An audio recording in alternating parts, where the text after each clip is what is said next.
বিসমিল্লাহির রহমানির রহিম। আজকে হচ্ছে 28শে সেপ্টেম্বর। বিজিএস ব্যাচের 37তম ক্লাস এবং স্টেট অ্যাকুইজিশন অ্যান্ড টেনেন্সি অ্যাক্টের উপরে দ্বিতীয় ক্লাস। তো আজকে আমরা আলোচনা করব ভূমি সংক্রান্ত যে কর্তৃপক্ষ সমূহ। আহ, প্রথমেই দেখেন যে 2-3 ধারায় বলা হচ্ছে কালেক্টর। রাষ্ট্রীয় অধিগ্রহণ প্রজাস্বত্ব আইন 1950-এর 2-3 ধারায় কালেক্টরের সংজ্ঞা দেওয়া হয়েছে। কালেক্টর বলতে জেলার কালেক্টর এবং ডেপুটি কমিশনার, এবং এই আইনের অধীন একজন কালেক্টর সকল অথবা যে কোনো দায়িত্ব পালনের জন্য সরকার কর্তৃক নিযুক্ত হতে পারে এরকম অন্যান্য কর্মকর্তাকেও বোঝাবে। তাহলে কালেক্টর বলতে কালেক্টর বা ডেপুটি কমিশনার বা এই আইনের অধীন কালেক্টর যে সকল দায়িত্ব পালন করতে পারে এরকম কাউরে যদি সরকার নিযুক্ত করে তাকেও বলা হবে কালেক্টর। সাধারণত কালেক্টর বলতে আহ, প্রতিটা জেলায় যিনি জেলা প্রশাসক থাকেন ডেপুটি কমিশনার, তিনি জেলা প্রশাসনের কাজ করলে ওনাকে বলে ডেপুটি কমিশনার বা জেলা প্রশাসক। আর উনি যখন জমি জমার দায়িত্ব পালন করেন বা দেওয়ানি কার্যবিধি বা এই যে স্যাটের অধীনে দায়িত্ব পালন করেন তখন ওনার নাম হচ্ছে কালেক্টর। কালেক্টর। আর একই ব্যক্তি যখন ফৌজদারি কার্যবিধি অনুসারে দায়িত্ব পালন করেন তখন ওনাকে বলা হয় জেলা ম্যাজিস্ট্রেট। সুতরাং এখানে দেখেন কালেক্টর বলতে বোঝাচ্ছে জেলা কালেক্টর, ডেপুটি কমিশনার এবং এই আইনের অধীন কালেক্টরের সকল বা যে কোনো দায়িত্ব পালনের জন্য সরকার কর্তৃক নিযুক্ত হতে পারে এরকম অন্যান্য কর্মকর্তা। তো এখানে জেলা প্রশাসক বা ডেপুটি কমিশনার বাংলাদেশের জেলা পর্যায়ের প্রশাসনিক ও রাজস্বী প্রধান প্রশাসনিক ও রাজস্ব কর্মকর্তা, অর্থাৎ যিনি জেলা প্রশাসক তিনি প্রতিটা জেলার সর্বোচ্চ যে প্রশাসনিক কর্মকর্তা বা প্রধান যে রাজস্ব কর্মকর্তা তাকেই বলা হয় জেলা প্রশাসক বা ডেপুটি কমিশনার। প্রত্যেক যে জেলায় একজন জেলা প্রশাসক ও ডেপুটি কমিশনার যিনি ডিসি নামে পরিচিত, এবং তার অফিস জেলা প্রশাসকের অফিস বা ডিসি অফিস নামে পরিচিত। জেলা প্রশাসক একই সাথে আন্ডারলাইন করবেন 3টি পদধারী। জেলা প্রশাসকের অ্যাকচুয়ালি পদ আছে 3টা। কি কি এই যে দেখেন, ডেপুটি কমিশনার, জেলা কালেক্টর ও জেলা ম্যাজিস্ট্রেট। তো প্রথমে যদি দেখি জেলা প্রশাসক বা ডেপুটি কমিশনার, আম, বাংলাদেশ সিভিল সার্ভিস প্রশাসন ক্যাডার হতে পদোন্নতিপ্রাপ্ত সরকারের বল দিবেন উপসচিবগণের মধ্য হতে উপসচিবগণের মধ্য হতে জেলা প্রশাসক নিয়োগ করা হয়। অর্থাৎ সরকারের তো উপসচিব পদে অনেক কর্মকর্তা থাকে, কিন্তু জেলা কালেক্টর ডিসি হওয়ার সুযোগ পায় মাত্র 64 জন। যখন জেলা প্রশাসক জেলায় অবস্থিত অন্যান্য অফিসের মধ্যে সমন্বয়কের দায়িত্ব পালন করে তখন তাকে ডেপুটি কমিশনার বা জেলা প্রশাসক বলা হয়। জেলা প্রশাসক জেলার গোল দিবেন মন্ত্রী পরিষদ বিভাগের প্রতিনিধি। আমরা যখন মন্ত্রী পরিষদ পড়ছিলাম মনে আছে? তবে মন্ত্রী পরিষদের জেলা পর্যায়ের প্রতিনিধি হচ্ছেন জেলা প্রশাসক। তো আমরা এখন এখানে যদি দেখি যে কালেক্টর বা জেলা কালেক্টর এই পদটা কিভাবে সৃষ্টি হলো। জেলা প্রশাসক যখন জেলার ভূমি ব্যবস্থাপনা সংক্রান্ত কোনো কাজ করে, এই যে ভূমি ব্যবস্থাপনা সংক্রান্ত কোনো কাজ করে তাকে কালেক্টর বা জেলা কালেক্টর বলে। ওয়ারেন হেস্টিংস এটা বললেন, ওয়ারেন হেস্টিংস 1772 সালে জেলা কালেক্টর ব্যবস্থা প্রবর্তন করে। এটা সাধারণ জ্ঞানে আসতে পারে যে জেলা কালেক্টর ব্যবস্থা প্রবর্তন করেন কে? Warren Hastings. কিন্তু পরের বছরই তা বাতিল হয়ে যায় এবং 1787 সালে আবার পুনঃপ্রবর্তিত হয়। রাষ্ট্রীয় অধিগ্রহণ ও প্রজাস্বত্ব আইন 1950-এর 2-3 ধারায় কালেক্টর বলতে জেলা কালেক্টরকে বোঝানো হয়েছে। উক্ত ধারা অনুসারে কালেক্টর বলতে ডেপুটি কমিশনার, এ আইনের অধীন কালেক্টরের সকল বা কোনো একটি কার্য প্রতিপালন করার জন্য সরকার কর্তৃক নিযুক্ত অন্যান্য কর্মকর্তাও অন্তর্ভুক্ত হবে। তো জেলা ম্যাজিস্ট্রেট কি? জেলা ম্যাজিস্ট্রেট বিস্তারিত পড়তেছি না, এটা আমাদের আলোচ্য বিষয় না। জেলা ম্যাজিস্ট্রেট ফৌজদারি কার্যবিধি অনুসারে নির্বাহী ম্যাজিস্ট্রেটের যে বস তারাই বলে জেলা ম্যাজিস্ট্রেট। তো এইটুকু পড়তেছি না। চলে আসেন বিভাগীয় কমিশনার।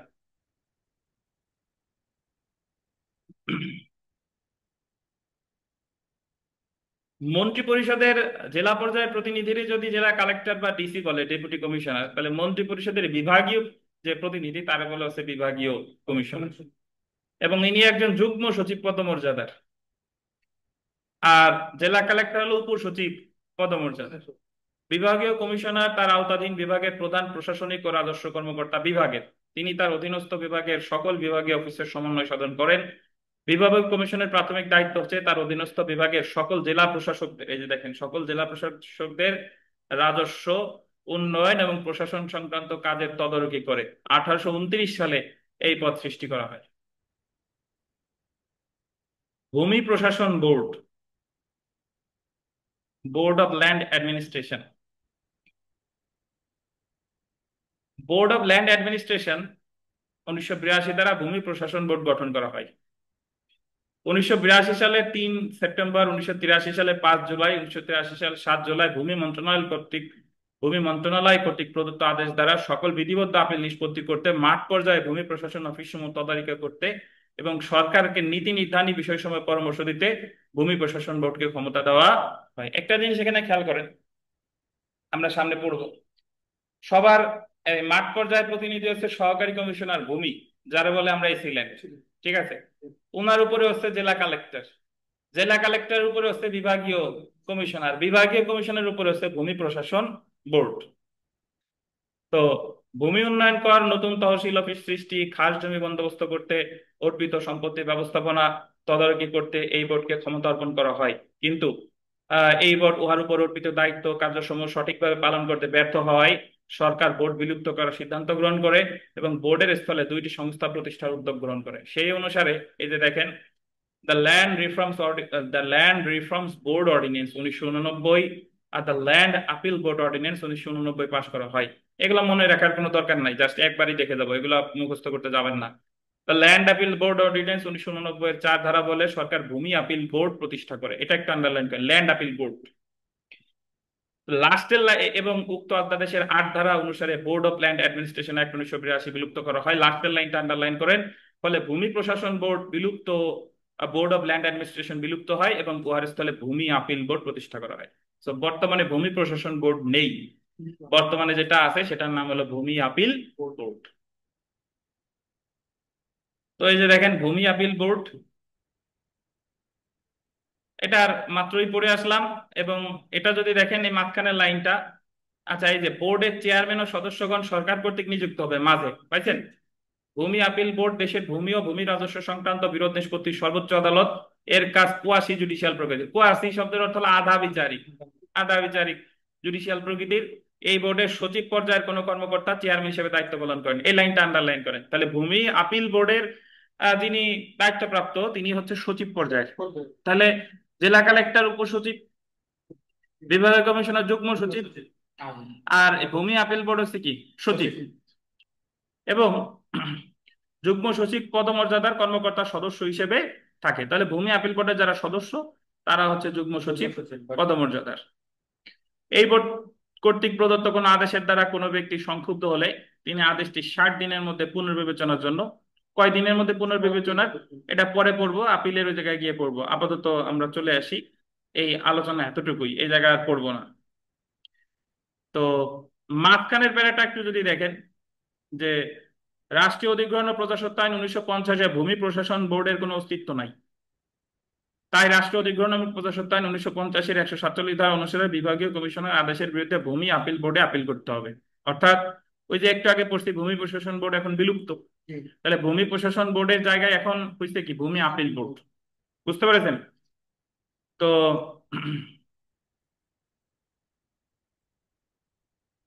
ভূমি আপিল বোর্ডের কাজটা যেগুলো মোটামুটি আছে এগুলো আর পড়বো না, সরাসরি চলে আসে ভূমি সংস্কার বোর্ড। জাস্ট একটু ধারণা নিয়ে যাই। ভূমি সংস্কার কর্মসূচি বাস্তবায়ন এবং ভূমি প্রশাসন নিশ্চিত করার উদ্দেশ্যে the land reforms board ordinance 1989 দ্বারা ভূমি সংস্কার বোর্ড ল্যান্ড রিফর্মস বোর্ড প্রতিষ্ঠা করা হয়। একজন চেয়ারম্যান ও 2জন সদস্য এর সমন্বয়ে ভূমি সংস্কার বোর্ড গঠিত হয়।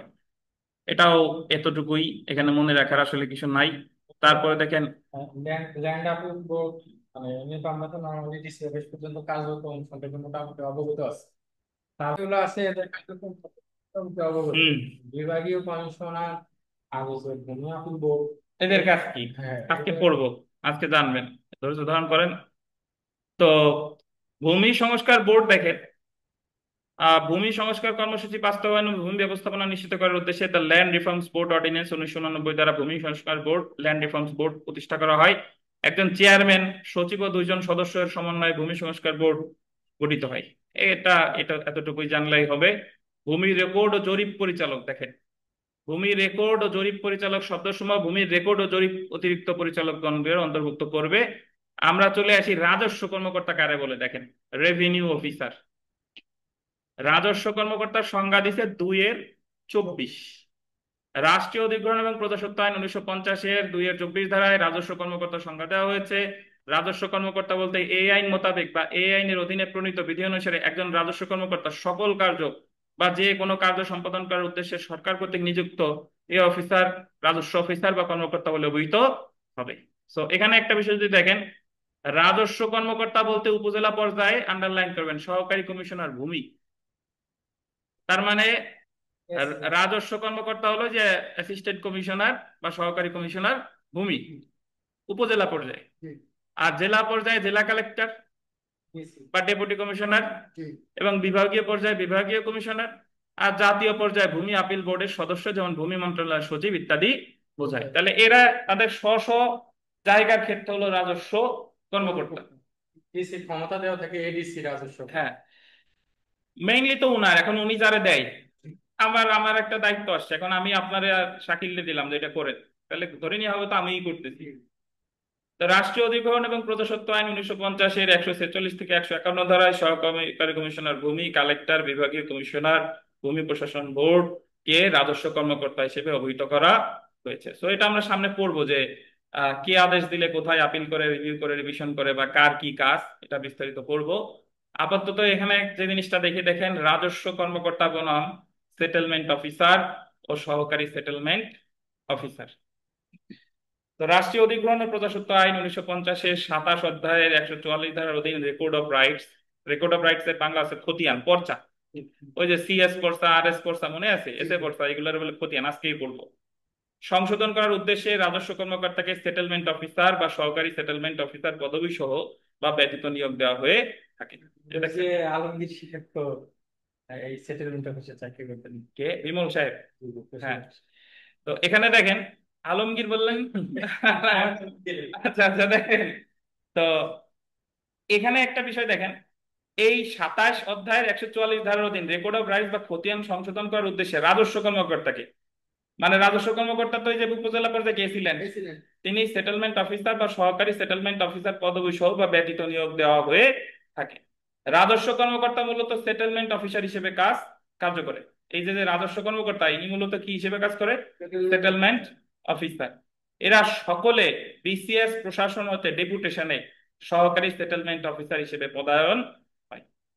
বুঝতে পারছেন? জি, তাহলে ওনারা সহকারী কমিশনার হচ্ছে, তারপরে তাদেরকে ডেপুটেশনে পাঠাইতেছে কোথায়? সহকারী সেটেলমেন্ট অফিসার। অফিসার। যে সকল রাজস্ব কর্মকর্তার জরিপ কার্য করার বা জরিপ বা সেটেলমেন্ট ট্রেনিং রয়েছে তাদেরকে এখানে প্রদান করা হয়। উপজেলা পর্যায়ে ভূমি অফিসের প্রধান কর্তা ব্যক্তি হলো সহকারী কমিশনার ভূমি, মানে assistant commissioner known as AC land. অন্যদিকে উপজেলা পর্যায়ে ল্যান্ড সেটেলমেন্ট অফিসের প্রধান ব্যক্তি হলো সহকারী সেটেলমেন্ট কর্মকর্তা বা অ্যাসিস্ট্যান্ট সেটেলমেন্ট অফিসার। অর্থাৎ তিনি যখন ভূমিতে আছেন ওনার নাম অ্যাসিস্ট্যান্ট কমিশনার, আর তিনি যখন এই সেটেলমেন্ট অফিসে আছে তখন ওনার নাম হচ্ছে অ্যাসিস্ট্যান্ট সেটেলমেন্ট অফিসার। বুঝতে পারছেন? জি, সুতরাং এটা সুস্পষ্ট যে রাষ্ট্রীয় অধিগ্রহণ এবং প্রজাস্বত্ব আইন 1950-এর বিধানের অধীন কতিপয় কার্য করার জন্য সরকার কর্তৃক নিয়োজিত সহকারী কমিশনার ভূমি, অ্যাসিস্ট্যান্ট অফিসার ল্যান্ড এবং অন্যান্য সকল ঊর্ধ্বতন কর্মকর্তা, এমনকি ভূমি প্রশাসন বোর্ডের সকল সদস্য রাজস্ব কর্মকর্তা হিসেবে গণ্য হবে। এখন প্রশ্ন এসে যায়, দেখেন 143 ধারার অধীন রাজস্ব কর্মকর্তা কি কোনো আদালত হিসেবে গণ্য হবে কিনা? এই যে যে সহকারী কমিশনার ভূমি, এনার কাছে যে নামজারি টামজারি বা অন্যান্য যে বিষয়গুলা করে, আবেদন টাবেদন করে, অ্যাকচুয়ালি তো আমরা আজকেই পড়বো। বিষয়টা হচ্ছে যে ওই যে আহ ল্যান্ড সার্ভে ট্রাইব্যুনালের যে মামলাগুলো হয় রেকর্ড সংশোধনীর, এই মামলাগুলো ছাড়া আর সকল দায় দায়িত্বই তো পালন করে এই সহকারী কমিশনার ভূমি। যাবতীয় নামজারি টামজারি যা যা আছে সবকিছু করতে করতে হয় এখানে। তো দেখেন, খতিয়ান সংরক্ষণ করতে 143 ধারায় রাজস্ব কর্মকর্তার কার্য কোনো বিচারিক কার্য নয়, বরং সে নামজারির সাথে সংশ্লিষ্ট। তহসিলদারের প্রতিবেদনের ভিত্তিতে রাজস্ব কর্মকর্তা খতিয়ানের প্রয়োজনীয় পরিবর্তন করতে পারে। যদি প্রয়োজন হয় তিনি তার নিকট যে প্রতিবেদন প্রেরণ করা হয়েছে সে বিষয়ে অনুসন্ধান করতে পারে। যদি প্রয়োজন হয় তিনি সাক্ষ্য নিতে পারে, কিন্তু এই কারণে তাকে আদালত বলা যাবে না। তারপরে দেখেন, রাষ্ট্রীয় অধিগ্রহণ ও প্রজাস্বত্ব আইন 1950-এর 143 ধারায় নামজারির মামলায় কার্য করেছে এমন কোন রাজস্ব কর্মকর্তা কোনো আদালত না। তো নামজারি মামলায় যেটা হচ্ছে তিনি রাজস্ব কর্মকর্তা, কোনো আদালত না। যদিও উক্ত একই রাজস্ব কর্মকর্তা যখন 144 ধারা কার্য করে, সেক্ষেত্রে তিনি টিনিয়েন্সি রুলস 1955 এর 39 বিধি অনুসারে আদালত হিসেবে গণ্য হবে। অর্থাৎ যখন তিনি 144 ধারা অনুসারে খতিয়ান প্রস্তুত করতেছে, সামনে পড়বো, তখন তিনি আদালত। বাট যখন তিনি নামজারি কাজ করতেছে, তখন তিনি আদালত না। বুঝছেন? 144 ধারায় কি আছে সামনে আমরা পড়বো, দেখেন। 144 ধারার অধীন খতিয়ান সংশোধনের ক্ষেত্রে রাজস্ব কর্মকর্তা সেটেলমেন্ট অফিসার বা সহকারী সেটেলমেন্ট অফিসার হিসেবে কার্য করে। রাষ্ট্রীয় অধিগ্রহণ ও প্রজাস্বত্ব আইনের 143 ধারার অধীন নামজারি মামলার ক্ষেত্রে দায়িত্ব পালনকারী রাজস্ব কর্মকর্তা কোনো আদালত নয়। যদিও উক্ত একই রাজস্ব কর্মকর্তা যখন 144 ধারার অধীন খতিয়ান সংশোধনের বিষয়ে কোনো দায়িত্ব পালন করছে, তখন এমন কর্মকর্তাকে দেওয়ানি আদালত হিসেবে গণ্য করা যায় বা দেওয়ানি আদালত হিসেবে গণ্য হবে। তা আপনাদের একটা অ্যানাউন্সমেন্ট দিয়ে দিই, সেটা হলো যে আজকে হচ্ছে আপনাদের উম কি বার, রোববার, বৃহস্পতিবার আহ আপনাদের এই যে যে বইতে যতগুলা বিভিন্ন বিজিএস এর প্রশ্নগুলো আসছে না, এই শুধু আমরা তো এই যে আপনার মুসলিম ল, হিন্দু ল, তারপরে আহ সংবিধান, এগুলাতে যা বিজিএস এর যে প্রশ্নগুলো আসছে বিভিন্ন বিজিএস এর, প্লাস এই যে সকল সাবজেক্ট এখন আমরা পড়ি নাই, নারী শিশু, মানে এই বইতে বিজিএস রিলেটেড যত প্রশ্ন আছে, শুধু এই প্রশ্নের উপর 100 মার্কের মডেল টেস্ট। কবে বলেন? বৃহস্পতিবার। হ্যাঁ হ্যাঁ হ্যাঁ, যা পড়ছি পড়ি নাই সব শুধু বিজিএস এর প্রশ্ন। বুঝতে পারছেন? তার মানে বার কাউন্সিলের এই যে যে 6 সাবজেক্ট, ওইটা তো পড়তেছি না, এই বইতে বিগত বছরের যত প্রশ্ন আছে সব প্রশ্নের উপরে পরীক্ষা। ঠিক আছে? বৃহস্পতিবার। বুঝতে পেরেছেন? আচ্ছা।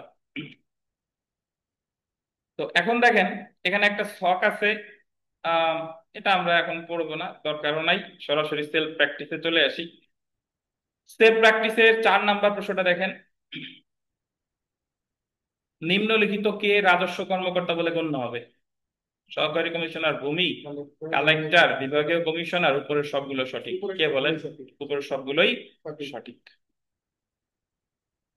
এখন আমরা চলে আসি স্বত্বলিপি বা পর্চা বা খতিয়ান, ইংরেজিতে বলে রেকর্ড অফ রাইট। স্বত্বলিপি, পর্চা বা খতিয়ান। তো খতিয়ান, স্বত্বলিপি বা পর্চা দেখেন। খতিয়ান জমি পরিচিতির এক প্রকার দলিল। খতিয়ান আসলে কাকে বলে? আপনি যে মালিক, এই যে বিস্তারিত যে একটা আপনার যে প্রমাণ সরকারের কাছে যে,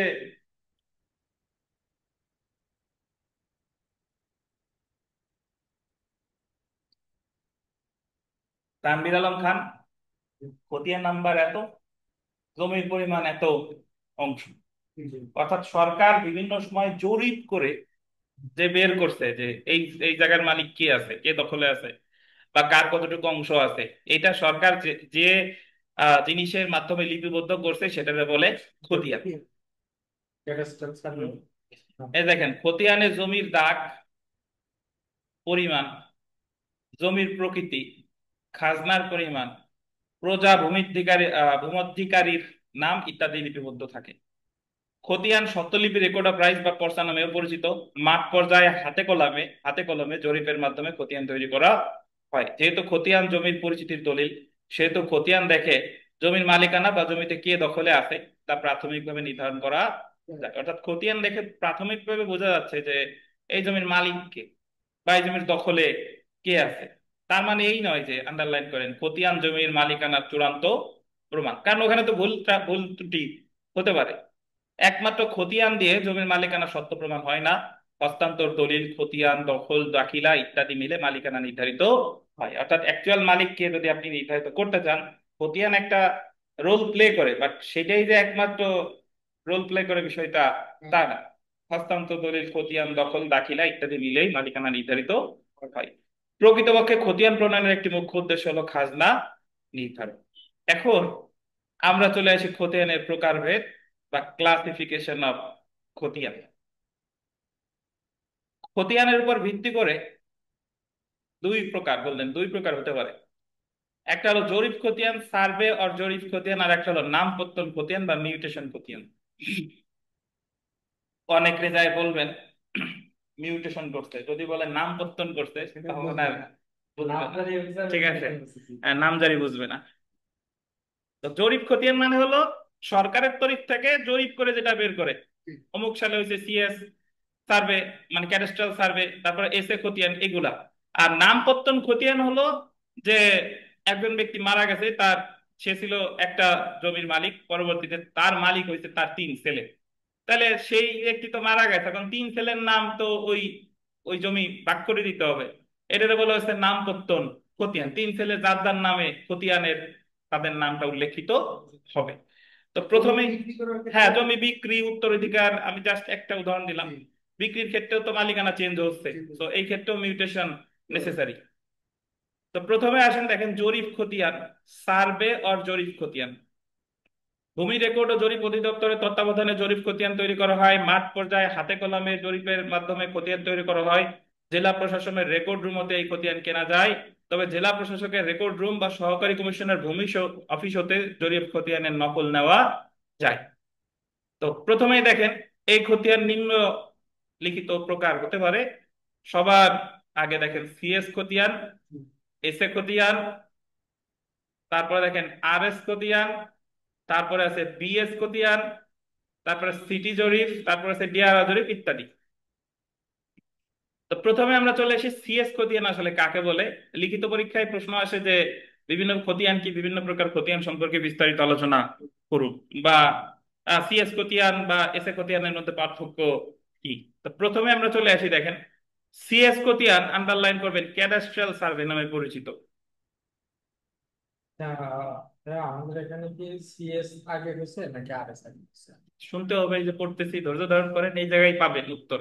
দেখেন ক্যাডাস্ট্রাল সার্ভে নামে পরিচিত the Bengal tenancy act, underline করেন এটা, দ্য বেঙ্গল টিনেন্সি অ্যাক্ট 1885 এর 101 ধারা এবং দ্য সিলেট টিনেন্সি অ্যাক্ট 1936 এর 177 ধারার অধীন সিএস খতিয়ান প্রণয়ন করা হয়েছিল। অর্থাৎ সিএস খতিয়ান এটা কিন্তু এই যে যে আমরা state acquisition and tenancy act পড়তেছি, এই আইনের অধীন তৈরি করে নাই।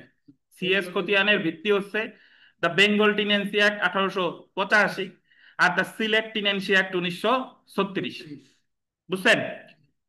1888 সালের, এটা আন্ডারলাইন কেন, কক্সবাজার জেলার রামু থানায় সর্বপ্রথম এই কাজ শুরু করা হয়। পরীক্ষায় প্রশ্ন আসবে যে সিএস খতিয়ান কোন আইনের অধীনে তৈরি করা হয়েছে, দ্য বেঙ্গল টিনেন্সি অ্যাক্ট 1885 আর সিলেট টিনেন্সি অ্যাক্ট 1936। এই সিএস খতিয়ানের কাজ শুরু হয় সর্বপ্রথম কোথায়? হ্যালো, তাহলে সিএস খতিয়ানের কাজ শুরু হয় সর্বপ্রথম কোথায় বলেন?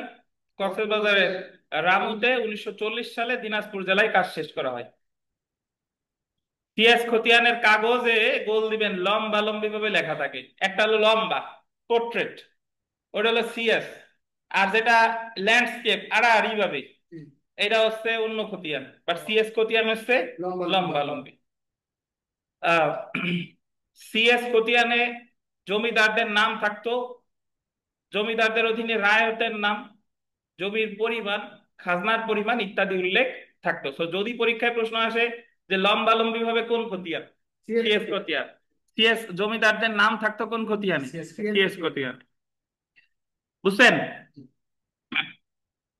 আমরা চলে আসি বিগত বছরের প্রশ্ন। দেখেন কোন আইন অনুসারে সিলেটে কোন আইন অনুসারে সিলেটে সিএস খতিয়ান তৈরি করা হয়? The Sylhet tenancy act 1936। তারপরে দেখেন কোন খতিয়ানে জমিদার, এই যে দেখেন এসেও গেছে 2022 সালে, কোন খতিয়ানে জমিদারদের নাম লিপিবদ্ধ থাকে? সিএস খতিয়ান। এখন আমরা চলে এসেছি এসএ খতিয়ান।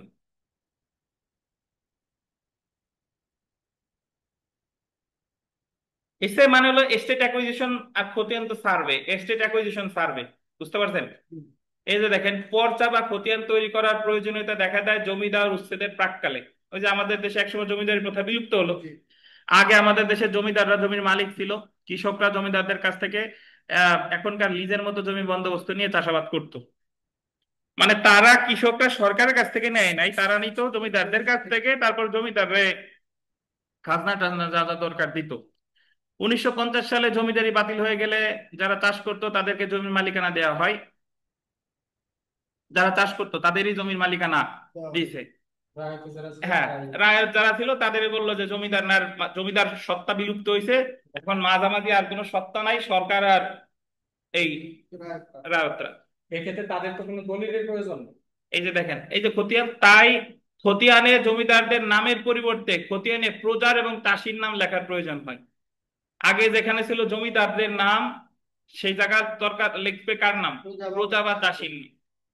কিন্তু জানতে চাচ্ছি যে ওই যেহেতু জমিদারের নাম ছিল আর রায়তের নাম কি ছিল, দলিল? এই যে এসে খতিয়ান থাকলেই হবে, দেখেন। এমনি কোনো লিখিত রেজিস্ট্রি লিখিত তো থাকবে, ওই যে জমিদারদের কাছ থেকে নিছিলেন সেটা থাকতে হবে না?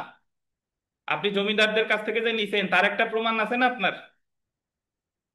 ওই ডকুমেন্ট, হ্যাঁ, এই ডকুমেন্ট এখন তো হ্যাঁ, ম্যাক্সিমামই অনেক আরো নাই আর। দেখেন, এটা করতে the estate acquisition and tenancy act 1950-এর 17 ধারার অধীন এস্টেট অ্যাকুইজিশন সার্ভে এর উপর ভিত্তি করে এসে খতিয়ান তৈরি করা হয়েছিল। তাহলে জমিদার উচ্ছেদের পরে যে খতিয়ান তৈরি করা হয় সেটার বলে কি? এসে খতিয়ান। তাই এই খতিয়ানকে এসে খতিয়ান বলা হয়। এটা 1950 সালে, এটা আন্ডারলাইন, 1954 সালে, সরি, 1954 সালে পটুয়াখালীতে শুরু হয়, আর 1965 সালে ফরিদপুরে শেষ হয়। তাহলে এটা শুরু হয়েছে 54 সালে, এসে খতিয়ান তৈরি করা শুরু হয় 1954 সালে, আর শেষ হয় 1965 সালে ফরিদপুরে এসে। আমরা চলে এসে আরএস খতিয়ান।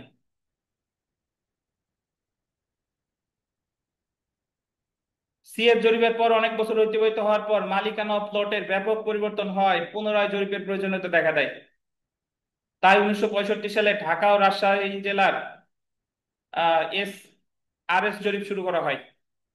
আরএস খতিয়ান বা রিভিশনাল খতিয়ান নামে পরিচিত, কারণ রিভিশনাল সার্ভের উপর ভিত্তি করে সিএস খতিয়ানকে, এটা আন্ডারলাইন করেন, সিএস খতিয়ানকে সংশোধন করে আরএস খতিয়ান প্রণয়ন করা হয়েছিল। যদি বলে যে আরএস খতিয়ান কোনটাকে সংশোধন করে তৈরি করছে? সিএস খতিয়ান। সিএস খতিয়ান অপেক্ষা, আন্ডারলাইন করবেন, আরএস খতিয়ান অধিক বেশি সঠিক। তাহলে সিএস খতিয়ানের চেয়ে কার মূল্য বেশি? আরএস খতিয়ানের, মানে সঠিক বেশি আর কি। The state acquisition and tenancy act 1950-এর আন্ডারলাইন করবেন 144 ধারার অধীন আরএস খতিয়ান প্রণয়ন করা হয়েছিল। বুঝছেন? এখন এখানে এসে টিএমটা কি আগে না আরএস টিএম আগে? আপনার কি মনে হয়? এসে তো 1954-তে, আর আরএস শুরু হয়েছে 1965-তে। আচ্ছা, আর আগে পরের কথা আসতেছি পরে, আগে ধৈর্য ধারণ করেন। বিএস খতিয়ানে আসি। বিএস খতিয়ান 1970 সালে একটি জরিপ শুরু হয়েছিল, এটা এখনো চলমান আছে। এই জরিপ বাংলাদেশ জরিপ বা বাংলাদেশ সার্ভে নামে পরিচিত। বাংলাদেশ সার্ভের উপর ভিত্তি করে যে খতিয়ান তৈরি করা হয়েছিল তা বিএস খতিয়ান নামে পরিচিত। The state acquisition and tenancy act 1950-এর 144-এর অধীন বিএস সার্ভে এখনো চলমান আছে। এসে খতিয়ান বিএস খতিয়ান নামে সংশোধন করা হবে। বুঝেন নাই বোধহয়? সিএস খতিয়ান সংশোধন করে হয়েছে আরএস, আর এস এ খতিয়ান সংশোধন করে হবে কি? বিএস। বিআরএস বলে আর কি এটা। হ্যাঁ, বুঝছেন, বিএস। আচ্ছা, তো আরেকটা বিষয় যে আরএস বা বিএস যাই বলেন না কেন, এটা তৈরি করতেছে স্টেট অ্যাকুইজিশন এন্ড টেনেন্সি অ্যাক্টের কততে? 144-এ। আর এস এ খতিয়ান তৈরি করছিল কত ধারায়? 17 ধারায়। 17 ধারায়। বুঝছেন? প্র্যাকটিক্যালি যদি বলি, আমাদের আমার বাবার নানা বা তাদের বা মানে নানা একটাই বলি আর কি, আমার বাবার নানার নাম হচ্ছে আরএস পটিয়া। আমার বাবা মা দুজনের নানার নাম হলো আরএস পটিয়া আমাদের গ্রামে। আর তারপরে তাদের মেয়ে, অর্থাৎ আমার বাবা মা মানে আমার দাদা নানির নাম হচ্ছে এস এ পটিয়া। তো তখন আমরা ধরে নিলাম যে ওনারা হলো জরিপটা পাইছে 1947-48 সালের দিকে। ওই সময় জরিপটা শুরু হয়েছে। এইখানে বলতেছে যে আর এস খতিয়ানটা 1965 সালে, আর এস এ খতিয়ান 1954 সালে। কিন্তু আমাদের এখানে দেখা যায় আর এস খতিয়ান হলো বাবার নামে, আর এস এ খতিয়ান হলো পরবর্তীতে কন্যাদের নামে। হ্যাঁ, এটা আমি একটু পরে, আপনি একটু ধৈর্য ধারণ করেন। এক এক খতিয়ানের মূল্য এক এক টাইপের, আমি একটু পরে আসতেছি। সিএস এবং বিএস এরা হলো সত্ত্ব, সত্ত্ব মালিককে, আর এস এ খতিয়ানের হলো বোঝা যায় যে দখলে কি আছে, এই যে দেখেন। জমিদারি উঠছে কি হ্যাঁ আছে। দেখেন। তো এরপরে দেখেন সিটি জরিপ, তারপরে আছে কি ডিআরআ জরিপ ইত্যাদি। তো সিটি জরিপ আর ডিআরআ জরিপ এখানে বিস্তারিত আমরা পড়বো না। দেখেন জরিপ খতিয়ান তৈরি সংশ্লিষ্ট বিধান। ব্রিটিশ সরকার পতনের পর 14 আগস্ট 1947 সালে পাকিস্তান সরকারের জন্ম হয়। রাষ্ট্র প্রতিষ্ঠার প্রায় 2 থেকে 3 বছরের মধ্যে 1949 সালে অকৃষি প্রজাস্বত্ব আইন এবং 1950 সালে রাষ্ট্রীয় অধিগ্রহণ ও প্রজাস্বত্ব আইন পাশ করা হয়। পাকিস্তান রাষ্ট্র প্রতিষ্ঠার পর দ্য স্টেট অ্যাকুইজিশন অ্যান্ড টেনেন্সি অ্যাক্টের 17 ধারা বিধান বলে জরিপ খতিয়ান প্রণয়ন শুরু হয়। মাঠ পর্যায়ে গিয়ে সরেজমিনে খতিয়ান তৈরি করা হয়। এই আইনের অধীন প্রথম যে খতিয়ান তৈরি করা হয় তা এসএ খতিয়ান নামে পরিচিত। তো যদি পরীক্ষায় প্রশ্ন আসে যে স্টেট অ্যাকুইজিশন অ্যান্ড টেনেন্সি অ্যাক্টের অধীন সর্বপ্রথম যে খতিয়ান তৈরি করা হয় সেই খতিয়ানের নাম কি? এসে কপিয়া। এসএ খতিয়ান। এখন আমরা এখানে একটু দেখি, দেখেন ধারা 17, খতিয়ান বা স্বত্বলিপি বা রেকর্ড অফ রাইটস তৈরি। The state acquisition and tenancy act 1950-এর 17, 18, 19 ধারায় স্বত্বলিপি বা পর্চা বা খতিয়ান তৈরি করার পদ্ধতি বর্ণনা করা হয়েছে। 17 ধারায় সরকারকে, আন্ডারলাইন করবেন, 17 ধারায় সরকারকে নতুন করে রেকর্ড অফ রাইটস তৈরি করার ক্ষমতা দেওয়া হয়েছে, এবং এটা জমিদারি উচ্ছেদের প্রাককালে ভূমি অধিগ্রহণের সময় নতুন করে রেকর্ড অফ রাইটস তৈরি করার প্রয়োজন ছিল আর কি, বা তৈরি করার জন্য প্রযোজ্য ছিল। So, নতুন যে খতিয়ান তৈরি করবে সেটা কত ধারার বিধান অনুসারে? 17। 17-এর 1 ধারায় সরকারকে নতুন করে দেশব্যাপী ভূমির রেকর্ড অফ রাইটস তৈরি করার অথবা পূর্ববর্তী রেকর্ড অফ রাইটস গুলো, যেমন 1885 সালের the Bengal tenancy act, the Sylhet tenancy act 1936-এর অধীন সর্বশেষ প্রকাশিত এবং চূড়ান্ত রেকর্ড অফ রাইট সংশোধন করার ক্ষমতা দেওয়া হয়েছিল। 17-এর 1 ধারা অনুযায়ী স্টেট অ্যাকুইজিশন সার্ভে এর উপর ভিত্তি করে এসএ খতিয়ান তৈরি করা হয়েছিল। 1954 সালে পটুয়াখালীতে শুরু হয় আর শেষ হয় কততে? 65। এখন আমরা মোটামুটি খতিয়ান সম্পর্কে একটা ধারণা লাভ করছি। এখন যেটা দেখেন, আপনার লাল কলম নাই দেখছেন? আপনি খাবার দাবার ব্যাপারে যত সিরিয়াস, পড়াশোনার ব্যাপারে তত সিরিয়াস না। বুঝতে পারছি, এই যে 1965 সালে ফরিদপুরে শেষ হয়েছিল, তো ওটা আমাদের ফরিদপুর জেলা। এই জন্য আস্তে আস্তে আমাদের এখানে ওই আগে আরএস হয়ে গেছে পরে দেখেন, খতিয়ানের অনুমান, presumption of record of rights. কিছু খতিয়ান আছে যেগুলো শুধু দখলের অনুমান তৈরি করে, কিন্তু কোনো সত্যের কোনো প্রমাণ না। যেহেতু জমিদারি উচ্ছেদের প্রাক্কালে তাড়াহুড়া করে সরেজমিনে না গিয়ে এসে খতিয়ান তৈরি করা হয়েছিল, বিধায় এই খতিয়ান ভুল থাকা স্বাভাবিক। এই কারণে এসে খতিয়ান শুধুমাত্র দখলের অনুমান সৃষ্টি করে, কিন্তু এটা সত্যের প্রমাণ না। দেখছেন? এটা আন্ডারলাইন করেন। এসে খতিয়ান হচ্ছে জমিতে কে ছিল, দখলে দখলে ছিল। কে ছিল এটার অনুমান তৈরি করে, সত্যের না। অপরদিকে অপরদিকে দেখেন সিএস সিএস খতিয়ান দখল ও সত্য উভয়ের অনুমান তৈরি করে। অনুমানের দিক থেকে সিএস খতিয়ান সর্বাধিক সঠিক।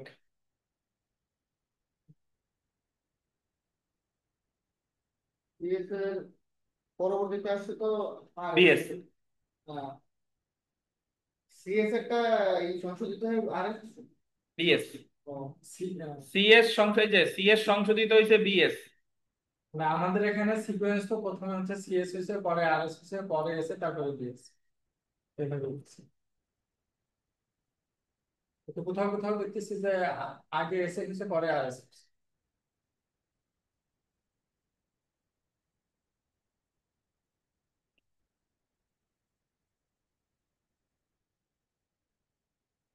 তাহলে এসে কোটিয়াকে সংশোধিত করে আচ্ছা ঠিক আছে, সিএস হয়েছে হচ্ছে আর এস, জি ধন্যবাদ।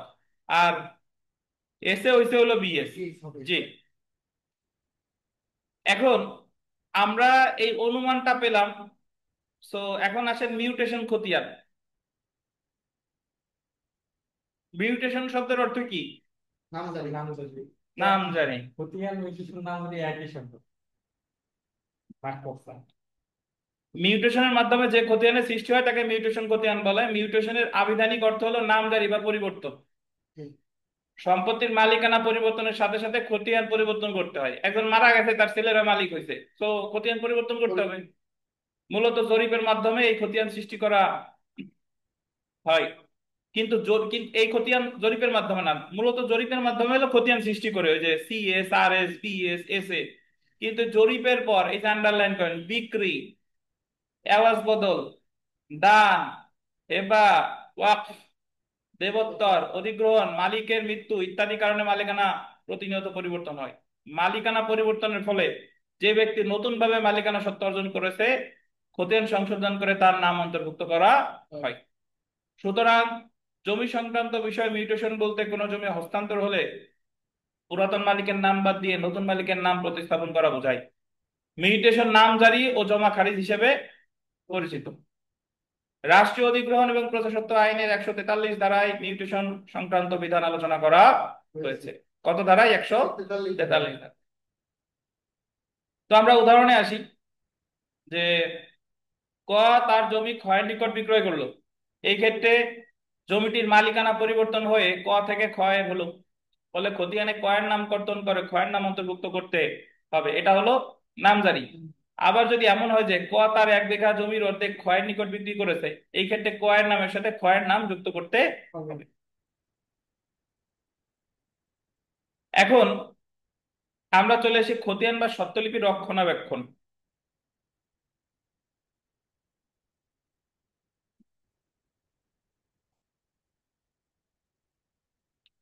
একবার ভূমি জরিপ হওয়ার পর পরবর্তী জরিপ শুরু হতে প্রায় 20-25 বছর সময় লাগে। এই মধ্যবর্তী সময়ে কেনা বেচা, মালিকের মৃত্যু সহ নানা কারণে মালিকানা ব্যাপক পরিবর্তন হয়। তাই 1950 সালে রাষ্ট্রীয় অধিগ্রহণ ও প্রজাস্বত্ব আইনের 143 ধারায় 2 জরিপের মধ্যবর্তী সময়ে নামজারি বা মিউটেশনের মাধ্যমে জরিপ খতিয়ান সংশোধনের বিধান আছে। তাহলে মিউটেশন করা হয় কততে, কত ধারায়? 143 ধারায়।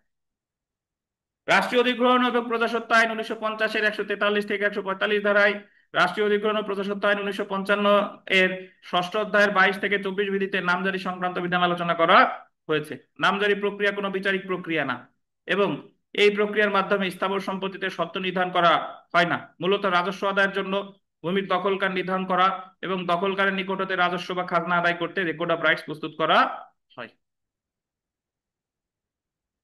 তো এখন আমরা 143টা দেখবো, যে যে সকল কারণে খতিয়ান হালনাগাদ করে রক্ষণাবেক্ষণ করতে হয়। কোন কোন কারণে? 143 ধারায় খতিয়ান সংরক্ষণ করার ক্ষমতা দেওয়া হয়েছে কালেক্টরকে। 143 ধারা অনুসারে কালেক্টর 2 ধরনের খতিয়ান সংরক্ষণ করবে: রাষ্ট্রীয় অধিগ্রহণ এবং প্রজাস্বত্ব আইনের 4র্থ অধ্যায়ে প্রস্তুতকৃত খতিয়ান, আর একটা বলছে 27তম অধ্যায়ে সংশোধিত খতিয়ানে করণিক ভুল সংশোধন করে নিম্নলিখিত কারণে পরিবর্তন সহ উক্ত খতিয়ানে হালনাগাদ করে রক্ষণাবেক্ষণ করতে হবে। এর মধ্যে দেখেন, উত্তরাধিকার বা হস্তান্তরের ফলে কোনো নামজারি, যেমন বিক্রিত স্থাবর সম্পত্তিতে বিক্রেতার নামের পরিবর্তে ক্রেতার নাম যুক্ত করা, বা পিতার মৃত্যুর পর বাটোয়ারা অনুসারে সন্তানদের নাম খতিয়ানে যুক্ত করে। 143-এর ক অনুচ্ছেদে ব্যবহৃত হস্তান্তর শব্দটি শুধুমাত্র লিপিবদ্ধকৃত প্রজা কর্তৃক হস্তান্তরের ক্ষেত্রে প্রযোজ্য, অন্য কোনো ব্যক্তির ক্ষেত্রে না। তো আপনি জাস্ট এত দিয়ে কাজ নাই, যে নামজারি করা হয় উত্তরাধিকারের মাধ্যমে যদি সম্পত্তি হস্তান্তর হয়। তারপরে একটা হলো যৌতের ক্ষুদ্রতর অংশ ভাগকরণ, একত্রীকরণ, দৃঢ়করণ। 116 থেকে 134 ক ধারায় উল্লেখিত কারণে যৌত ক্ষুদ্রতর অংশে ভাগকরণ, একত্রীকরণ করা হলে পরবর্তীতে খতিয়ান সংরক্ষণ করতে হবে। যৌতের ক্ষুদ্রতর অংশ ভাগকরণ মানে যৌতে কয় ভাগে ভাগ করছে, সেক্ষেত্রে নামজারি লাগবে। সরকার কর্তৃক ক্রয় বা ভূমি বা যৌতের নতুন বন্দোবস্ত, সরকার যদি এই কোনো সম্পত্তি ক্রয় করা বা ভূমি বা যৌতের নতুন বন্দোবস্ত করে, সেই ক্ষেত্রে 143-এ নামজারি করতে হবে। ভূমি পরিত্যাগ করা, শিকস্তি বা অধিগ্রহণ জনিত কারণে খাজনা মওকুফ, এই সকল কারণেও নামজারি করতে হবে। তো নামজারির ক্ষেত্রে কি নিয়ম অনুসরণ করবে দেখেন, রাষ্ট্রীয় অধিগ্রহণ এবং প্রজাস্বত্ব 1950-এর 143 ধারা অনুসারে রাজস্ব কর্মকর্তাকে তথা কালেক্টরকে স্বত্বলিপির প্রয়োজনীয় পরিবর্তন যেমন নামজারি করার ক্ষমতা দেওয়া হয়েছে। তবে এক্ষেত্রে রাজস্ব কর্মকর্তা কোনো আবেদন ক্রমে বা তহসিলদারের রিপোর্ট অনুসারে কার্য কার্য করবে। তবে যে ক্ষেত্রে রাজস্ব কর্মকর্তাকে ক্ষমতা দেওয়া হয়নি, সেক্ষেত্রে যে কর্মকর্তাকে ক্ষমতা দেওয়া হয়েছে তার নিকট স্বত্বলিপির প্রয়োজনীয় পরিবর্তন করার জন্য রাজস্ব কর্মকর্তা প্রস্তাব পাঠাবে। সেক্ষেত্রে রাজস্ব কর্মকর্তা কোনো আবেদন করবে বা তহসিলদারের রিপোর্টের ভিত্তিতে কার্য করবে। যেমন তহসিলদার তার এলাকার স্বত্বলিপিতে আপাতদৃষ্টি করণিক ভুল, জমির মালিকানা সংক্রান্ত যাবতীয় পরিবর্তন, শিখস্তি, পয়স্তি বা নতুন জমির পুনঃউদ্ভব ইত্যাদি বিষয়ে তার নিকটতম ঊর্ধ্বতন রাজস্ব কর্মকর্তাকে রিপোর্ট করলে, বা ওয়ারিশদের আবেদন ক্রমে বা অন্য কোনোভাবে উত্তরাধিকারের ফলে নামজারি করা হলে বা খতিয়ান চূড়ান্ত প্রকাশের পর প্রতারণামূলকভাবে উক্ত খতিয়ানের কোনো সংশোধন করা হলে রাজস্ব কর্মকর্তা এমন প্রতারণামূলক ভুল উক্ত খতিয়ান হতে বাদ দেওয়ার জন্য নির্দেশ দিতে। তো আপনি জাস্ট, এত কথা তো প্রিলিতে আসে না। প্রিলিতে যেটা মনে রাখতে হয় যে কোন কোন ক্ষেত্রে নামজারি করে এই বিষয়গুলো, বা নামজারি করে কে, রাজস্ব কর্মকর্তা। বা সত্ত্ব প্লাস দখল কোন ধরনের খতিয়ান সত্ত্ব প্লাস দখলের অনুমান করে, সিএসপি দিলাম। CS. CS R S, S A হচ্ছে শুধুমাত্র শুধুমাত্র দখল। জনগণ কত। তো জেনে রাখা ভালো, দেখেন 1943, সরি 143 ধারার খতিয়ান হালনাগাদ করে সংরক্ষণের 4টি কারণ উল্লেখ করা হয়েছে।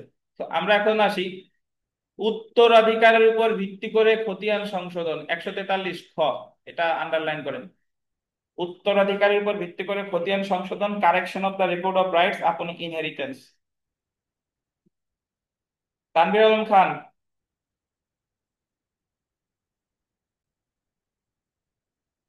উত্তরাধিকারীর উপর ভিত্তি করে খতিয়ান সংশোধনের বিধান 143 খ ধারায় আলোচনা করা হয়েছে। সো এখান থেকে প্রশ্ন আসতে পারে যে correction of the record of rights আপন ইনহেরিটেন্স, মানে উত্তরাধিকারের উপর ভিত্তি করে খতিয়ান সংশোধন 143-এর খ। কোন ব্যক্তি মারা যাওয়ার পর তার উত্তরাধিকারীরা তাদের ব্যক্তিগত আইন অনুযায়ী তাদের মধ্যে মৃত ব্যক্তির সম্পত্তি বন্ধুত্বপূর্ণভাবে বন্টন করবে। আরে বন্ধুত্বপূর্ণ, মারা যাওয়ার পরেই তো আসল খেলা শুরু হয়। দেখেন, এমন বন্টনের পর একটি বন্টননামা তৈরি করতে হবে এবং সংশ্লিষ্ট পক্ষগণ কর্তৃক স্বাক্ষরিত হতে হবে। রেজিস্ট্রেশন আইন 1908-এর অধীন নিবন্ধন করতে হবে। এমন স্বাক্ষরিত এবং নিবন্ধিত বন্টননামা উপস্থাপন করলে রাজস্ব কর্মকর্তা বন্টননামা অনুযায়ী খতিয়ান সংশোধন করবে। যখন তাদের মধ্যে বন্টন হয়ে গেছে বন্ধুত্বপূর্ণ ভাবে, বন্টননামা দলিল তৈরি করছে, রেজিস্ট্রিও করছে, তখন গিয়ে এই 143 খ। কিন্তু যখন নিজেদের মধ্যে বনিবনাই হচ্ছে না যে কে কতটুক খাবে বা কে কতটুক পাবে, তাহলে তো আগে করতে হবে কি, বন্টনের মামলা। বন্টনের ডিক্রি হওয়ার পরে তারপরে বন্টননামা দলিল রেজিস্ট্রেশন, তারপরে এই তারিখ, নাকি? তো জেনে রাখা ভালো, দেখেন নিবন্ধন আইন 1908-এর 17-1-এর ধারায় বাটোরা দলিল নিবন্ধন করা, গোল দিবেন, বাধ্যতামূলক। তো এখন এই জায়গায় একটা পদ্ধতি আছে যে খতিয়ান সংশোধন করার পদ্ধতি 143-এর গ। আপনার কাছে অনেক, যখন আপনি প্রিলি পড়বেন তখন অনেক জিনিস মানে আপনার কাছে মনে হবে যে এত জিনিস আমি কেমনে কেমনে মনে রাখবো। ঠিক আছে, তো মনে রাখার জাস্ট যে জিনিসটা করবেন সেটা হচ্ছে যে আমরা তো এই বই পড়বো, পড়ার পরেও চেষ্টা করবেন পরীক্ষার আগে, পরীক্ষার 2-3 দিন বা 4 দিনের মধ্যে, যাতে আমি আইন পার্ট 1 আর আইন পার্ট 2 এই বইটা যাতে আর একবার পুরো শেষ করতে পারি। তাইলে দেখবেন যে পরীক্ষার হলে যা আসবে ইনশাল্লাহ পারা যাবে আর কি। এখন দেখেন, রাষ্ট্রীয় অধিগ্রহণ এবং প্রজাস্বত্ব আইন 1950-এর 89 ধারার অধীন নোটিশ প্রাপ্তির পর রাজস্ব কর্মকর্তা খতিয়ানের নামজারি করার জন্য একটি নথি খুলবে এবং নামজারির জন্য হোল্ডিং এর সহশরিকদের নোটিশ দিবে। তাহলে উনি একটা নথি খুলবে এবং সহশরিকদের কি দিবে, নোটিশ দিবে।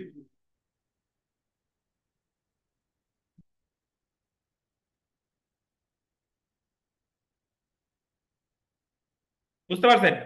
এই উদ্দেশ্যে রাজস্ব কর্মকর্তা আপত্তির জন্য একটি দিন নির্ধারণ করবে এবং যদি নির্ধারিত সময়ের মধ্যে কোনো আপত্তি তোলা না হয় তদনুসারে রাজস্ব কর্মকর্তা রেকর্ড অফ রাইট সংশোধন করবে। আর রেকর্ড অফ রাইটস মানেই তো খতিয়ান। তারপরে হোল্ডিং এর সহশরিক যদি কোনো আপত্তি দাখিল করে, সহশরিক এসে যদি বলে যে না এই নামজারি ঠিকঠাক হচ্ছে না, সহশরিক তো হয়েছে মানে বন্টনের ক্ষেত্রে আর কি, সেক্ষেত্রে রাজস্ব কর্মকর্তা উভয় পক্ষের বক্তব্য শোনার জন্য একটি শুনানির তারিখ নির্ধারণ করবে। আহ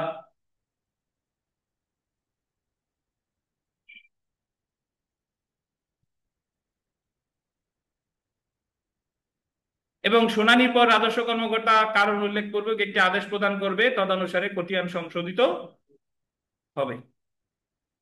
একটা বিষয় কি, খতিয়ান নামজারি করাইতে গিয়ে সবাই হচ্ছে ই করে, মানে 20,000, 15,000, 25,000 এরকম ভুলবে শুনছি।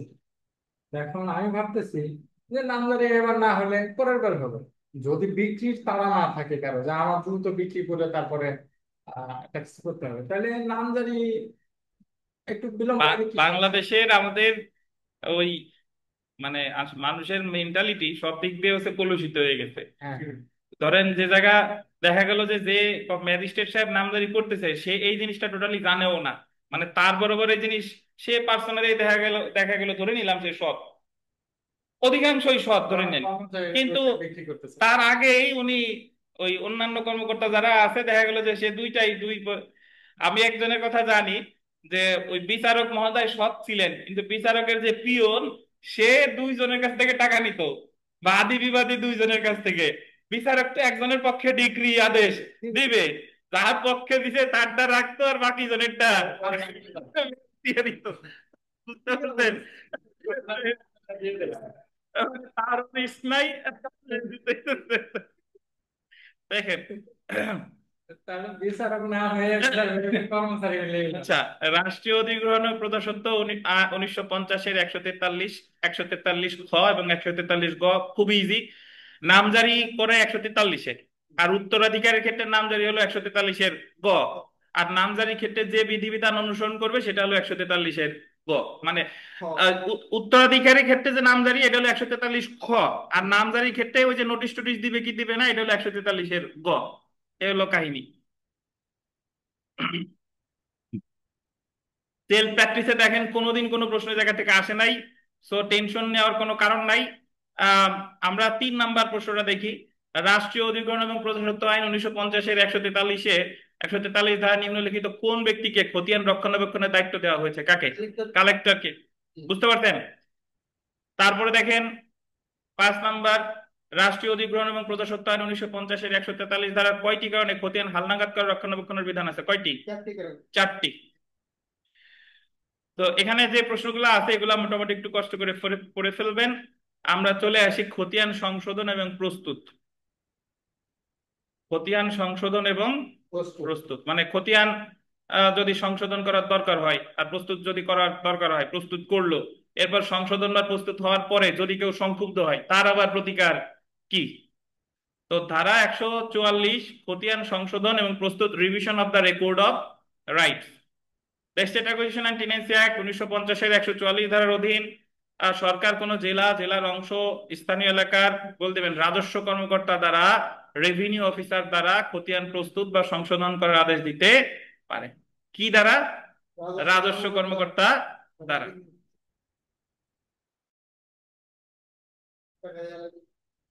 তো সরকার যে সকল কারণে খতিয়ান প্রস্তুতের বা রিভিশনের আদেশ দিতে পারে, মানে এই যে যে বিভিন্ন এলাকায় যে কোনো খতিয়ান সংশোধন করা হয় কেন করবে? গোপালগঞ্জের যে খতিয়ান আছে এটা কেন সংশোধন করতে পারে? সরকার তার নিজ উদ্যোগে, বল দেবেন নিজ উদ্যোগে, নিম্নলিখিত কারণে খতিয়ান প্রস্তুতের বা রিভিশনের আদেশ দিতে পারে। যে ক্ষেত্রে মোট প্রজাগণের, বল দিবেন অর্ধেকের কম নয়।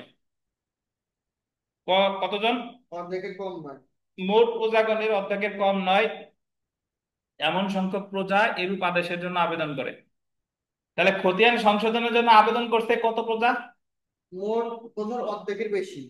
অর্ধেকের কম নয় মানে অ্যাটলিস্ট অর্ধেক।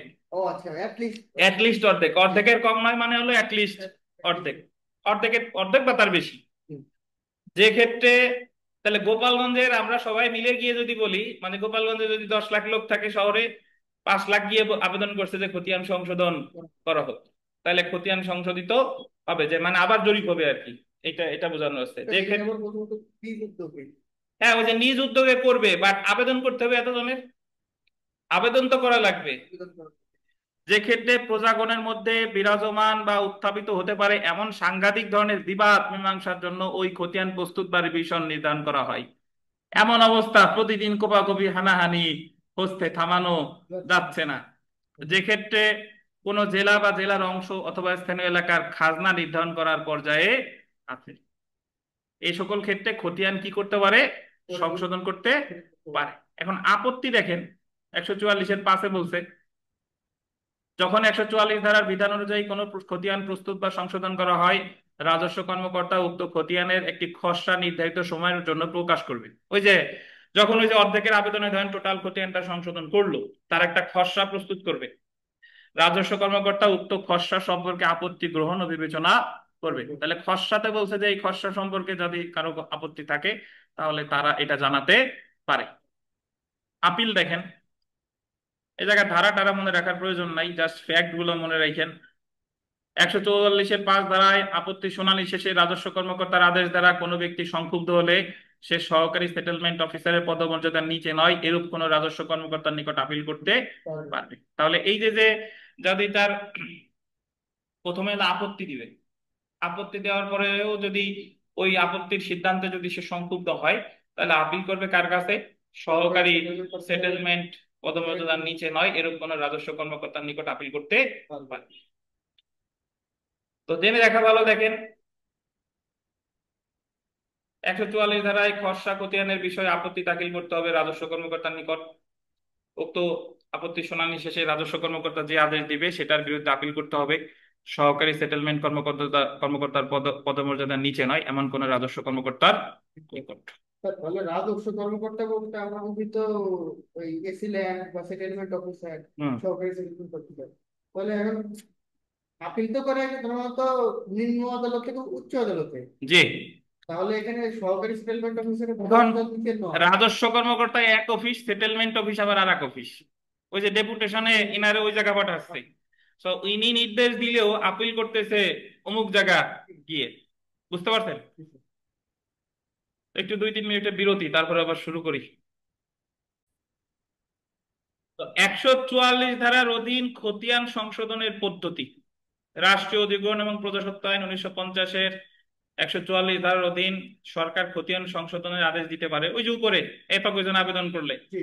কোন কোন ক্ষেত্রে সরকার এমন আদেশ দিতে পারে সেটা 144-এর 2 ধারায় বলা হয়েছে। 144 ধারায় আরো বলা হয়েছে রাজস্ব কর্মকর্তা বিধি দ্বারা নির্ধারিত পদ্ধতিতে এরূপ খতিয়ান বা রেকর্ড অফ রাইট প্রস্তুত এবং সংশোধন করবে। তারপরে আসেন, কিন্তু খতিয়ান কি পদ্ধতিতে প্রস্তুত এবং সংশোধন করা হবে সেটা 144 ধারায় বলা হয়নি। 144 ধারার অধীন খতিয়ান প্রস্তুত ও সংশোধন করার জন্য রাজস্ব কর্মকর্তা কি পদ্ধতি অনুসরণ করবে সেই পদ্ধতিতে তা খতিয়ান সংশোধন ও প্রস্তুত করার পদ্ধতি প্রজাস্বত্ব বিধিসমূহ 1955 এর অধ্যায় 7-এর 26 থেকে 35 পর্যন্ত আলোচনা করছে। এখানে আমরা এই বিধি পড়বো না, দুইটাই state acquisition and tenancy act, এইটার আরো বিস্তারিত ব্যাখ্যা করার জন্য বিধি প্রণয়ন করেছে 1955-তে। বুঝছেন? তাহলে সংশোধন করতেছে 144-এ, 144-এ, কিন্তু কোন পদ্ধতিতে করবে এইটা আবার বলছে কোথায়? এই স্টেট অ্যাকুইজিশন অ্যান্ড টিনেন্সি রুলস 1955। তো 144 ধারার অধীন খতিয়ান সংশোধনের ক্ষেত্রে রাজস্ব কর্মকর্তা কি কি ক্ষমতা প্রয়োগ করতে পারে সেটা প্রজাস্বত্ব বিধিসম 1955-এর 36 থেকে 44 বিধিতে বলা হয়েছে। 144 ধারার অধীন খতিয়ান সংশোধন ও প্রস্তুত করার ক্ষেত্রে যে পদ্ধতি অনুসরণ করা হয় সেটাকে একত্রে ভূমি জরিপ প্রক্রিয়া নামে অভিহিত করা হয়, অর্থাৎ ভূমি জরিপ করা হয় সেটা অনুসারে ভূমির খতিয়ান সংশোধন ও প্রস্তুত করা হয়। তো এখানে পরের যে পড়াটুকু এইটুকু আমরা আর পড়বো না, ভূমি জরিপ, সেটেলমেন্ট, তারপরে ভূমি রেকর্ড, জরিপ অধিদপ্তর, এগুলা বাদ। সরাসরি এখানে একটা ধাপ আছে, একটা ছক আছে, দেখেন পাইছেন যে এই খতিয়ানটা কিভাবে সংশোধন করা হয়, মানে কে কে যায়। এটা এমনি একটু জাস্ট দেখি। এটা কিন্তু স্টেট অ্যাকুইজিশন অ্যান্ড টিনেন্সি অ্যাক্টে বলে নাই, এটা বিধিতে, বিধিতে রুলসে বলছে। দেখেন তো প্রথমে যাচ্ছে হলো আমিন এবং 2জন চেনম্যান দ্বারা সার্ভে এবং ম্যাপিং করা। যে কোনো জায়গায় যাচ্ছে আমিন আর 2জন চেনম্যান দ্বারা সার্ভে। তারপরে আমিন কর্তৃক লিখিত প্রাথমিক রেকর্ড। 3 নম্বরে আমিন দ্বারা স্থানীয় ব্যাখ্যা তথা প্রজাকে তার স্বীয় অংশ বুঝিয়ে দেওয়া। আমিন দ্বারা স্থানীয় ব্যাখ্যা তথা প্রজাকে তার স্বীয় অংশ বুঝিয়ে দেওয়া। তারপরে দেখেন অ্যাটেস্টেশন। তসদিক কর্মকর্তা খতিয়ানে উল্লেখিত প্রজার নাম ধরে ডেকে খতিয়ানের বিশুদ্ধতা পরীক্ষা নিরীক্ষা সহস্তে শ্রেণী ও খাজনা লিখে স্বাক্ষর করাকে অ্যাটেস্টেশন বলে। তারপরে আমিন কর্তৃক খসড়া খতিয়ান প্রকাশ, এগুলো মনে না রাখলেও সমস্যা নাই, জাস্ট আপনার জানার জন্য। ঠিক আছে। আপত্তি দাখিল ও সহকারী সেটেলমেন্ট অফিসার কর্তৃক আপত্তি শুনানি ও নিষ্পত্তি।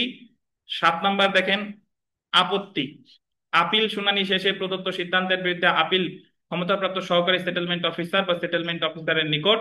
তারপরে খতিয়ান প্রস্তুত করা প্রকাশ, ল্যান্ড সার্ভে, ওই খতিয়ানের বিরুদ্ধে ল্যান্ড সার্ভে ট্রাইব্যুনালে মামলা, তারপরে হলো land survey appellate tribunal. So এগুলা আমার ওইভাবে মনে না রাখলেও চলবে, জাস্ট একবার একটু দেখে গেলাম। বুঝতে পারছেন? তারপরে দেখেন জেনে রাখা ভালো এটা গুরুত্বপূর্ণ, এটা একটু মনে রেখেন। অ্যাটেস্টেশন সম্পন্ন হওয়ার পর রাজস্ব কর্মকর্তা খসড়া প্রতিবেদন প্রকাশ করবে এবং বল দিবেন 1 মাসের কম নয় এমন সময়ের জন্য জনগণের পরিদর্শনের জন্য উক্ত খতিয়ান যে স্থান উপযুক্ত মনে করে সেখানে লটকায় প্রকাশ করবে। কয় মাসের কম নয়? 1 মাসের কম 1 মাসের কম নয়। এই খসড়া এক দিয়ে মাসটা, হ্যাঁ, জনগণের পরিদর্শনের সুযোগ হলো 1 মাস। জি। তো বের করেন, বের করেন কি বলে নাকি? আচ্ছা, নাম লিখে ফেলেন, নির্মল পিছনে নাম লিখে ফেলেন। আচ্ছা, এখন আমরা চলে আসি আপত্তি গ্রহণ। দেখেন, তো আমরা এতক্ষণ ধরে যা পড়ছি পরীক্ষায় যেটা আসতে পারে সেটা হলো 30 দিন, যে জি। আপত্তির জন্য কত সময় দিবে। 1 মাসের কম নয়। প্রকাশিত খসড়া খতিয়ানের বিরুদ্ধে দ্য টিনেন্সি রুলস 1950-এর 30 বিধি অনুসারে রাজস্ব কর্মকর্তা উক্ত প্রকাশিত খসড়া খতিয়ান বিষয়ে আপত্তি গ্রহণ করতে পারবে। প্রকাশিত খসড়া খতিয়ানের বিরুদ্ধে কতদিনের মধ্যে আপত্তি দাখিল করতে হবে এটা আন্ডারলাইন করেন। খসড়া খতিয়ানের বিরুদ্ধে কতদিনের মধ্যে আপত্তি দাখিল করতে হবে তা রাজস্ব কর্মকর্তা নির্ধারণ ও করবে। আপিল টাপিল এই জায়গা যা আছে এগুলা কিছু পড়বো না, জেনে রাখা ভালো, এগুলা বাদ। ওই জায়গায় করণিক ভুল সংশোধন এগুলা পড়ার কোনো প্রয়োজন নাই, কোনো প্রশ্ন টশ্ন কোনোদিন আসে নাই। সো আমরা জেনে রাখা ভালোতে আসি। দেখেন, জেনে রাখা ভালোটা পড়বো। মকদ্দমা দায়ের, এটা একটু দেখবো, মকদ্দমা দায়ের।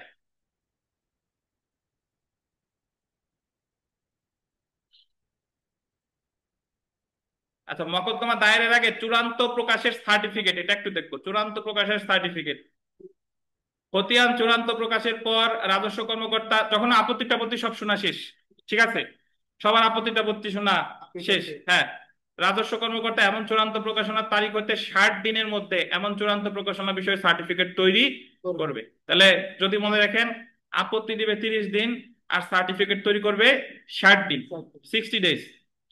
এখন এতক্ষণ পর্যন্ত যা করছেন সব করছেন রাজস্ব কর্মকর্তার কাছে। এখন সার্টিফিকেট সব দেওয়া শেষ, রাজস্ব কর্মকর্তা চূড়ান্ত খতিয়ান প্রকাশ করে দিছে। এখন দেখা গেল ভুল হয়েছে, যে আপনার খতিয়ানে আপনার নাম নাই বা খতিয়ানে অন্য একটা অন্তর্ভুক্ত হয়েছে। এই ক্ষেত্রে দেখেন মকদ্দমা দায়ের 144 ধারায় তথা 147-এর, সরি 144-এর 7 ধারায় সর্বশেষ প্রকাশিত সংশোধিত চূড়ান্ত খতিয়ানের কোন অন্তর্ভুক্তি বিষয়ে সংক্ষুব্ধ ব্যক্তি, আন্ডারলাইন করেন, 145-এর ক ধারা অনুসারে ল্যান্ড সার্ভে ট্রাইব্যুনালে মকদ্দমা দায়ের করতে পারে। ল্যান্ডস্কেপের ট্রাইব্যুনালে শুধু এই যে রেকর্ড খতিয়ান পুরো ভুল খতিয়ান যখন চূড়ান্ত ভাবে রাজস্ব কর্মকর্তা প্রকাশ করছে তো এই সেটার বিরুদ্ধে হচ্ছে মামলা করবে ল্যান্ড সার্ভে ট্রাইব্যুনাল ট্রাইব্যুনালে। জেনে রাখা বলো। কি চলে যাচ্ছেন? অনলাইনে করুন। জান কি, ভালো আছেন তো এমনি? আচ্ছা, ঠিক আছে, যান, সাবধানে থাকেন। ওদের ভালো। এসে জরিপ করে খতিয়ানের চূড়ান্ত প্রকাশের পর উক্ত এসে খতিয়ান সংশোধন করার একমাত্র মাধ্যম ছিল দেওয়ানি আদালতে মকদ্দমা দায়ের করা। আগে যখন চূড়ান্ত খতিয়ান প্রকাশিত হয়েছে, তারপরে যখন ল্যান্ড সার্ভে ট্রাইব্যুনাল ছিল না, তখন আগে মামলা করতে হতো দেওয়ানি আদালতে, ঘোষণামূলক মামলা। বুঝছেন? কি এসে রেকর্ডস অফ রাইট প্রস্তুত করার পর আরএস খতিয়ান তৈরি করা হয়েছিল এবং উক্ত আরএস খতিয়ান চূড়ান্ত প্রকাশ করার পর এমন খতিয়ানে কোনো ভুল বিবরণ সংশোধন করার একমাত্র উপায় ছিল দেওয়ানি আদালতে মোকদ্দমা দায়ের হ্যাঁ। করা। অর্থাৎ যে খতিয়ানই হোক না কেন, চূড়ান্ত প্রকাশিত হওয়ার পর তার একমাত্র প্রতিকার ছিল হলো দেওয়ানি আদালতে মামলা করা। বর্তমানে সরকার 144 ধারার অধীন কোনো খতিয়ান সংশোধন করার আদেশ দিলে এবং উক্ত আদেশ অনুসারে সর্বশেষ প্রকাশিত সংশোধিত খতিয়ান বিষয়ে রাজস্ব কর্মকর্তার কোনো আদেশের বিরুদ্ধে আপিল করা যাবে না বা দেওয়ানি আদালতে মোকদ্দমা দায়ের করা যাবে না। 144-এর 7 ধারায় সর্বশেষ প্রকাশিত সংশোধিত খতিয়ানে কোনো ভুল সংশোধন করার একমাত্র মাধ্যম হলো, আন্ডারলাইন করেন, 145 ক ধারায় প্রতিষ্ঠিত ভূমি জরিপ ট্রাইব্যুনাল।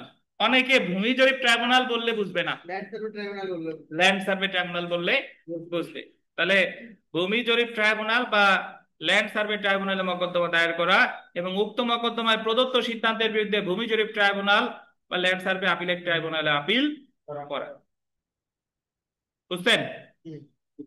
তো